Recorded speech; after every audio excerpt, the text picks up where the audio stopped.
Naalala mo una tayo nagkita? Naalala mo pa yun? Wala akong kinakalimutan, kahit yung mga maliliit na bagay. May mga naging boyfriend din naman ako na mas gwapo sa kanya, pero natatawa ako sa kanya eh. Dad, kayo lang yung kilala kong pinaka-positive na tao eh. Nung positive, wait, huwag ka maingay, baka marinig ka ng presidente. You're my #1 animator here. Masaya ka ba sa buhay mo? Aray. Ay, sorry. Ganda na ng buhay ko, ganda pa ng asawa ko, ang saya-saya ko. Welcome to OphirPh, watch Philippine movie review, news and update. New movie this coming month, Family History, which is set to premiere on June 21st, is not just a milestone for Bitoy but also for GMA executives who admit it took many years for them to finally decide to go back into movie production. They wanted the right material and the right timing to stage their movie comeback as a film outfit and give the movie-going public a production that is worthy of releasing.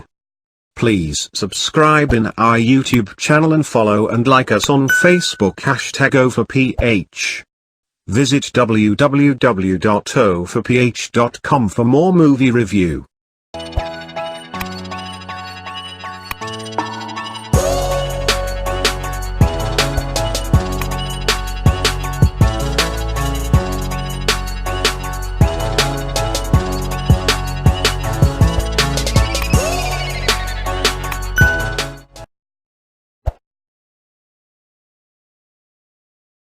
Award-winning comedian and TV host Michael V has enjoyed a highly successful career in show business for decades, but this year will show a major leap yet.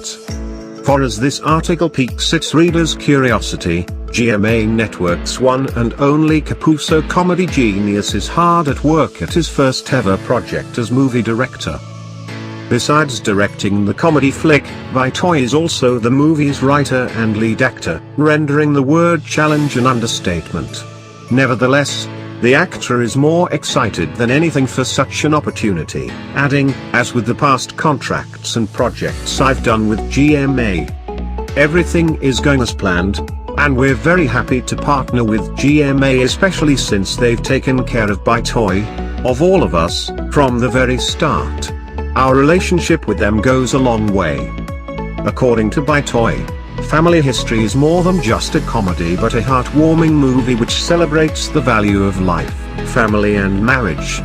Joining him in the cast are John Estrada, Paolo Contis, Bianca Umali, Miguel Tanfelix, Noni Buencamino, Inafelio, Kakay Bautista, Mikoy Morales, Nikiko, Vince Gamid, Jemuel Ventinilla and movie queen Dawn Zulierta.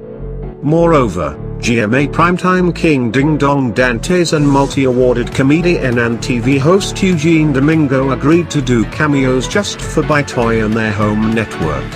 Here is the movie trailer. Naalala mo una tayo nagkita? Naalala mo pa yun? Wala akong kinakalimutan, kahit yung mga maliliit na bagay. May mga naging boyfriend din naman ako na mas gwapo sa kanya, pero natatawa ako sa kanya eh. Dad, kayo lang yung kilala kong pinaka-positive na tao eh. Nung positive, wait, huwag ka maingay, baka marinig ka ng presidente. You're my #1 animator here. Masaya ka ba sa buhay mo? Aray. Ay, sorry. Ganda na ng buhay ko, ganda pa ng asawa ko, ang saya-saya ko. Hello. Kahit minsan ba, hindi dumaan sa isip mo namang babae. Good night. Good night. Importante din pala yung pinaparamdam niya sa'yo. Mahal na mahal ka niya. Ako lagi ako ng bababae. Pero hindi ibig sabihin hindi ko mahal asawa ko. Hindi ko alam kung ano nangyari sa'yo. Anong ako? Siya nagsimula eh. Siya sisihin mo, wag ako. Yung paminsan-minsan parang nililigawan ka uli. Yung tipong pinapakilig ka niya. Basta ipangako mo sa akin ha. Kahit na anong mangyari, siya lang ang mamahalin mo ha. Pag na-inlove ka sa iba, hindi ka na-inlove dun sa isa. Good things happen to good people. Pag sinabi bang malignant, yun na yun? Kailangan ko sabihin kay Alex. Totoo pala. Kala ko panaginip lang. Don't let bad things change who you really are. Yun yung parang hinahanap ko kay Alex eh. Yun ang nawala eh. Ba't ganon?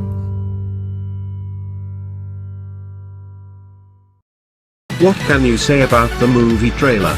Comment below. Thank you for watching.